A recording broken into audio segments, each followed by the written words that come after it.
like a, what was Smita like as a person? Some words recur with metronomic regularity, down to earth, warm, sincere, rooted, grounded, compassionate, sensitive, caring, carefree.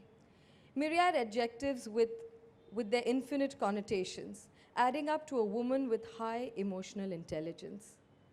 Then there are contrary pairs, like you had said, possessive and generous, demanding and giving, impulsive and pragmatic, ambitious and unworldly, fun loving and moody.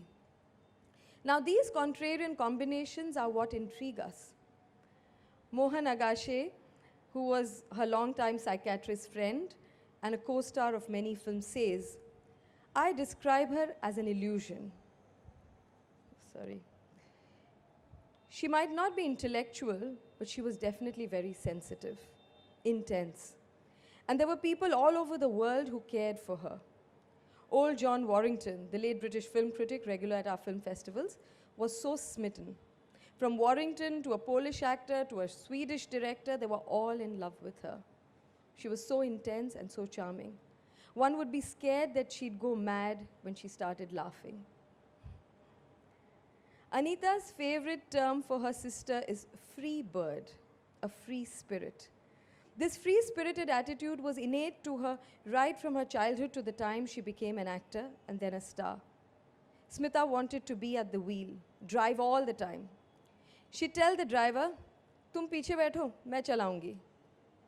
She was also very impatient. If somebody misbehaved on the road, she did not and didn't follow any rules, she'd give them the choicest of galis. Anita, who characterizes herself as being an obedient child, marvels at how Smita had an inborn sense of adventure. Smita had this great craving to drive a Jhonga, the army jeep. She had a friend, Dilshad. She was one of the ADs on Attenborough's Gandhi, who was just as crazy. I don't know how the hell they got hold of a Jhonga, Anita says. They drove all the way from Delhi to Bombay in those days. It was scary. I told Smee, think of your face. What will happen to your career if anything happens to your face? She didn't give a damn. What will happen? She'd say without a care. Chambal was not safe at that time. Her only condition was that don't tell Ma. And my condition was she had to call every single night. Until she reached Bombay, my heart was in my mouth.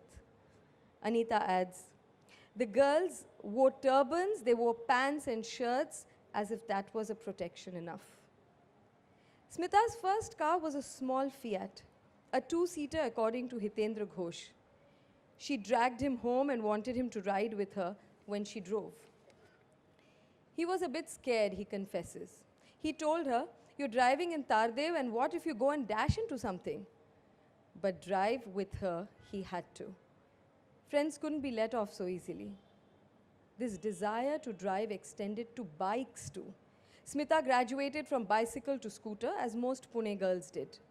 She wanted to drive a big motorbike. And she pestered Hitendra Ghosh, to somehow help her to do this. He had become part of the family when they were staying at Forget Street.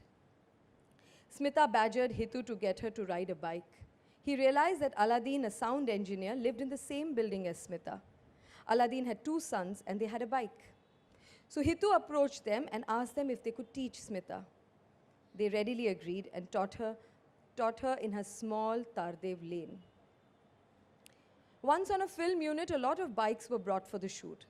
Smita asked the stuntman to teach her to ride a bike properly, and he obliged.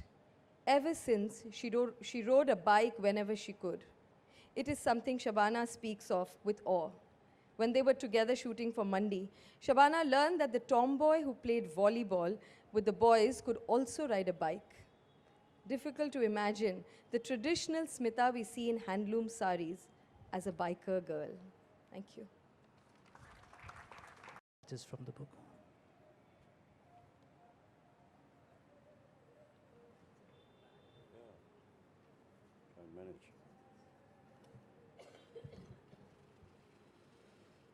These are the very first words of the book, and it's titled Anchored to Her Puneri Roots. It is only the truly local that can be truly universal. So goes the adage to validate the unvarnished reality of art cinema. Only the truly rooted actor can grow into the versatility demanded of a performer who must often be a chameleon.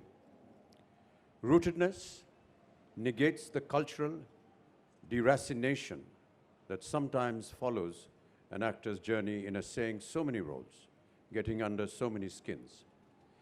Being aware of her roots gave an actor like Smita Patil intuitive strength to blossom with such passionate spontaneity that you cannot quite imagine any other actor in the role she played. She owned the role. You cannot say this of many actors. Art was inborn, the craft she learnt. Together, art and craft melded into a magic of Smita-ness. How does one trace this journey, this phenomena of being Smita? Life is not a series of easy transitions. From happy childhood to the usual turbulence of adolescence to the confident maturity of an adulthood. Most people have decades at their disposal to reach the assurance of adulthood and grow along with the years, garnering experience to smoothen the passage of life. In hindsight, it seems as if Smita's all too brief journey was a compression of varied experiences, a telescoping of events that seeped into her sensibility. The Smita we remember is an astonishingly well-rounded person with so many dimensions to discover and cherish. Strong and sensitive, independent and vulnerable, confident and insecure, she had an innate courage to live with contradictions even as she tried to reconcile them. Branded in memory is a searing sincerity and lust for living life to its limits. A childlike trust and curiosity, thoughtful and at the same time playful, as if the child in her lingered into adulthood.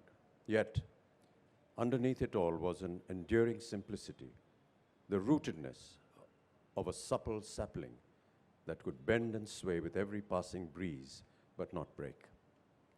The legacy of her work leaves its mark on our minds, finding us grappling as if in the dark to capture the essence of her being. This core essence one can trace back to her childhood and a remarkable family. It is not surprising that Smita was born in a city that was a bastion of Maratha power and custodian of Maharashtrian culture at its authentic, representative best.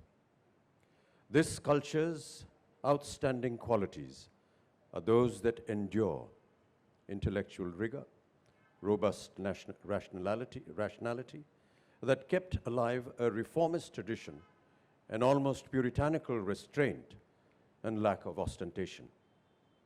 Here, the grace of cultivated austerity was the perfect match for sturdy pragmatism. Smita's parents, Vidya and Shivaji Rao Patil, are heirs to this or to these essential virtues. Thank you.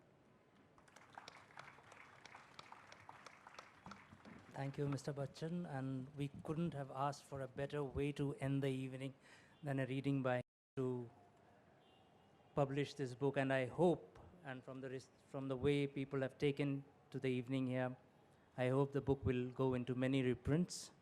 Mr. Bachchan, thank you so much for your time and for reading the passage from the book. Mr. Benegal, a warm note of thanks to you for your presence here today. Shabana ji, thank you so much for that lovely, lovely speech, and it was really touching. And Nandita, thank you for reading out from the book. Thank you, all of you. Anita, I want to thank you because this evening wouldn't have been possible but for Anita. I'd like to thank Hotel Sofitel for hosting the evening. Thank you all. The books are available for sale, and you could get your copies signed by Maithili. Thank you all.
I'll look up.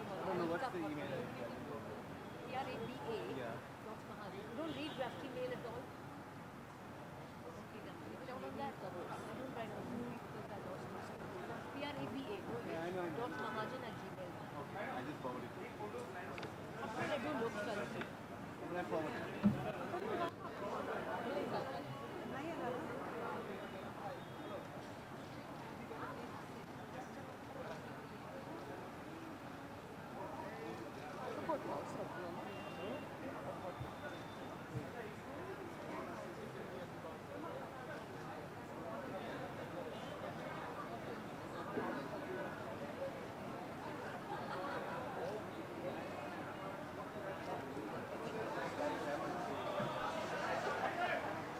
ఇక్కడ ఎవరు sign చేస్తలేదు చూస్తా sign చేస్తా